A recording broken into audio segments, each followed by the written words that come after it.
আসসালামু আলাইকুম প্রিয় শিক্ষার্থী। প্রতিদিন এই ইংলিশগুলি ব্যবহার করতে পারবে। আজকে আমি সেই সহজ কিছু ইংলিশ তোমাদের সামনে নিয়ে আসলাম। সাইফ, Yes.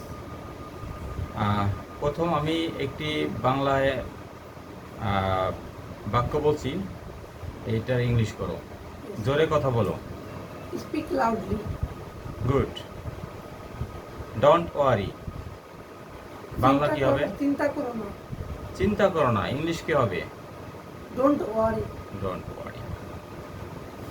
আমাকে দেখতে দাও। Let me see. আমাকে দেখতে দাও, কি হবে? Let me see. See. Okay. এটা করো না। Don't do that. এটা করো না মানে ডোন্ট ডু দ্যাট। গুড।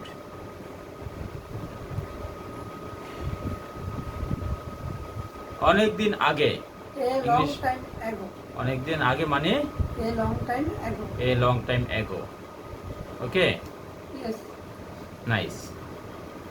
তো প্রিয় শিক্ষার্থী, এই ইংরেজিগুলো অবশ্যই তুমি তোমরা আয়ত্ত করবে। আশা করি প্রতিদিন তোমাদের এই ইংলিশগুলো সহজ কাজে লাগবে এবং আয়ত্ত করলে স্টেপ বাই স্টেপ আমরা এভাবে সহজে কিছু ইংরেজি শব্দ তোমাদের সামনে হাজির করবো এবং নিয়ে আসবো, যাতে তোমরা ইংরেজিতে কথা বলতে পারো।